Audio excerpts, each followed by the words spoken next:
Collateral Beauty 2016. I saw the trailer for this maybe 3 or 4 months ago and it was hilarious. It was the funniest thing I had ever seen. It was like a parody of a pretentious, idiotic, stupid, pompous Hollywood attempt at being deep and serious, truly mind-bogglingly stupid and bad. It was a case of this is a film I will never watch. And then recently I saw a YouTube comedy video, uh, I guess mocking reaction videos that people make on YouTube. It was someone reacting supposedly to the Collateral Beauty trailer, and it was just a person vomiting like Monty Python non-stop for 2 minutes. And you know what? Yeah, you're right. This is vomit inducing. It's so up itself, self-important. The pomposity of it is off the charts. It may be the most pompous thing ever seen by anyone ever. Anyway, I came across the movie again on Amazon Prime, and I thought, yes, I need to see the trailer again. I could do with a good giggle. So I watched the trailer and giggled. Oh my goodness, it's even worse than I remember. Somehow I'd kind of forgotten the metaphysical stuff about death, and it's you must see the trailer. It is hilarious. But then I thought to myself, well, the movie's free. I don't have to put any effort into actually watching it. I don't have to pay any extra money, so why don't you actually watch the movie? Have a good giggle. So I decided I'm going to hate watch this movie. I'm going to have a good laugh at how bad it is. So I put it on. The next day I put it on, and actually it's not a bad movie. It's just a super bad trailer that makes the movie look much more pompous and silly than it is.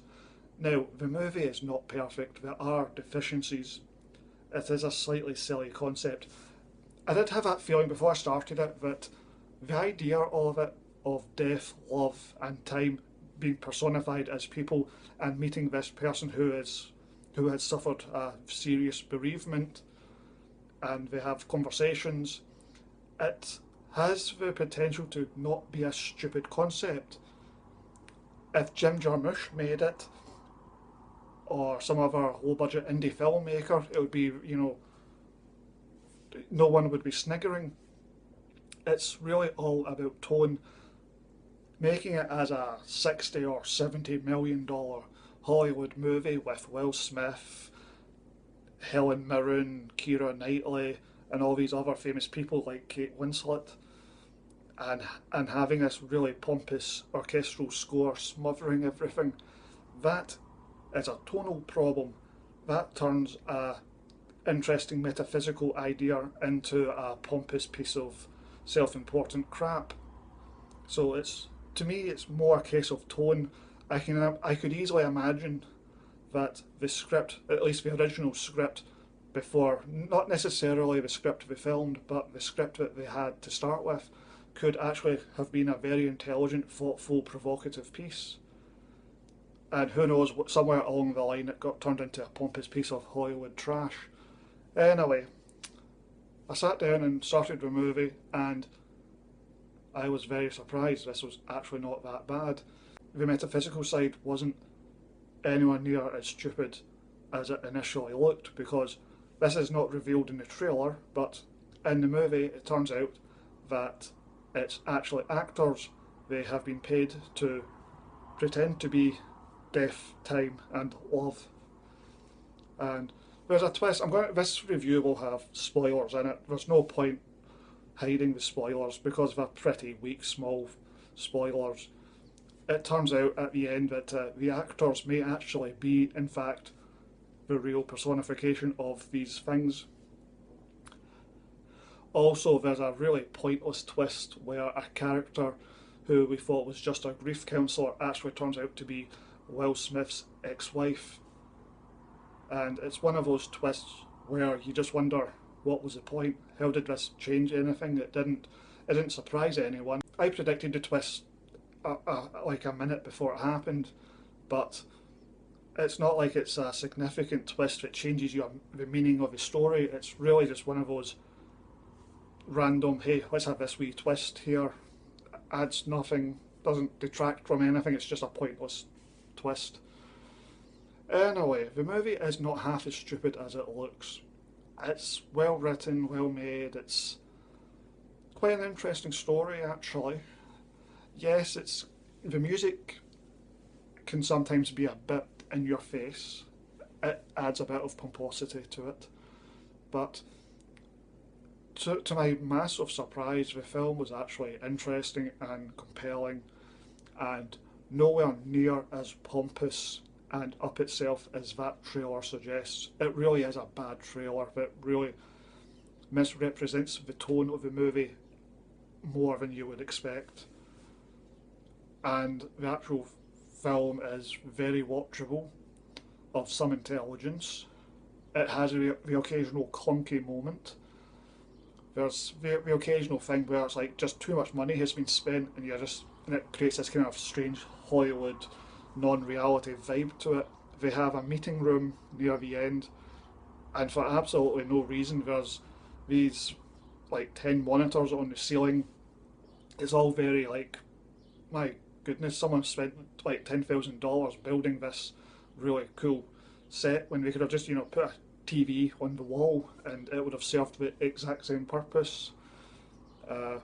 Like when you see someone's home videos, it's filmed as a big Hollywood production.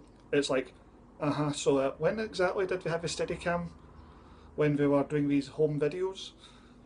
And they use special effects to remove people from some videos in order to make the Will Smith character look mad, which is just curious logic. Just the actual, how do you remove people from videos so seamlessly? And then of course there's the actual logic of what the characters did to make Will Smith look mad. It's the movie has a couple of logic issues, but it's not worth getting hung up on it. Another thing that struck me was Will Smith's wife's character in their last scene. He goes to her house and she's alone. She lives alone, as far as I'm aware, and for some reason the interior of her house is just absolutely covered in Christmas decorations. The lights are on, and it's just you look at it and you go, yeah, that's big budget Hollywood filmmaking that has no real connection to reality. It's very excessive. It's just a production design thing. I'm just saying that the movie is, a big budget Hollywood film, and it does create a certain amount of disconnect to any known reality. It was an interesting script, actually, and the film was interesting and had its goofy, silly moments, but they were just a few moments, and the thing was actually quite compelling, actually quite interesting. I was planning to hate this movie. That was the intention. I was wanting to do this comedy review where I just absolutely trash it and laugh at its pomposity and self-importance. But it just never happened. The movie actually is quite interesting, and I'm assuming a lot of people were turned off by the trailer, but the trailer does missell it. I would recommend you watch the trailer. Go on YouTube and find the trailer. Maybe there's multiple trailers, but the one I've seen anyway is hilarious.